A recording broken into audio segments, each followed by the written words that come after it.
ইন্নামাল মুমিনুন, মুমিন শুধুমাত্র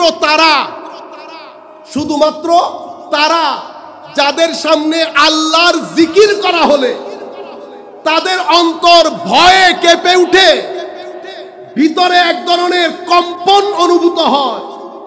ওয়া ইজা তুলিয়াত আলাইহিম আয়াতুহু যাদাতহুম ঈমানা, তিলাওয়াতে কুরআন করা হলে তাদের ভিতরে ঈমানের ঢেউ আসে। দুইটা বললাম, ওয়া আলা রাব্বিহিম ইয়াতাওয়াক্কালুন। মানুষ দুনিয়ার পেছনে দৌড়ে, এটা করলে এটা হবে, ওইটা করলে এটা হবে। তারা আল্লাহ রাব্বুল আলামিনের দৃষ্টি তাদের আল্লাহর রেজামন্দির দিকে থাকে। তারা ডান বাম দেখে না, মাওলা যখন যেভাবে রাখেন সেটার উপর খুশি থাকে। দুনিয়া, লোভ, লালসা এগুলা থেকে তারা নাজাত পেয়ে শুধুমাত্র আল্লাহ রাব্বুল আলামিনের উপর তাওয়াক্কুল করে। এখন আপনারা তিনটা জিনিস পেয়েছেন না? যাদের সামনে জিকিরে ইলাহি হলে তাদের অন্তর আল্লাহর ভয়ে কম্পিত হয়, তাদের সামনে তিলাওয়াতে কুরআন হলে তাদের ভিতরে আটলান্টিকের ঢেউ আসে, তারা আল্লাহর উপর তাওয়াক্কুল করে, তারা নামাজকে নিজের উপর কায়েম করে।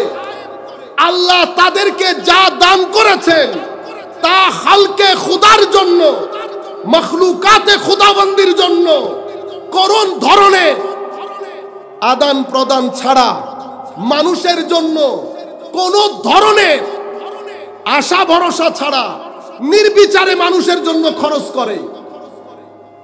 হয়ে গেল না? ও মিম্মা রাযাকনাহুম ইউনফিকুন। কয়টা পেয়েছেন? যারা আল্লাহ তাদেরকে যা দিয়েছেন, এলম দিয়েছেন, এলমের খেদমত করে। টাকা পয়সা দিয়েছেন, টাকা পয়সা খরচ করে। বুদ্ধি দিয়েছে, মানুষকে বুদ্ধি দিয়ে সলা পরামর্শ দিয়ে সহযোগিতা করে।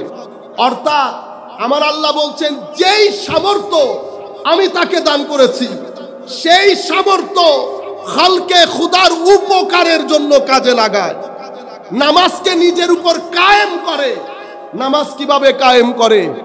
নামাজ এমন ভাবে কায়েম করে, নামাজ পড়তে থাকে, তাদের আদত পরিবর্তন হতে থাকে। আদত কি?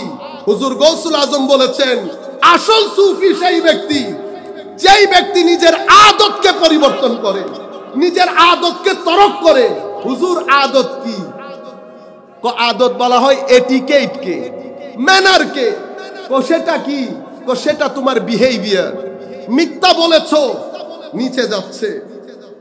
মানুষের সাথে ওয়াদা খেলাফ করতে, নিচে যাচ্ছে। গালিগালাজ করতা, নিচে যাচ্ছে। মানুষকে কষ্ট দিতা, নিচে যাচ্ছে। এই তোমার স্যাটানিক বিহেভিয়ার, ক্যারেক্টারিস্টিক গুলা যতক্ষণ পর্যন্ত ড্রপ ডাউন করবে না, তো তুমি মনে করতে পারো তোমার নামাজ তোমার উপর কায়েম হয় না।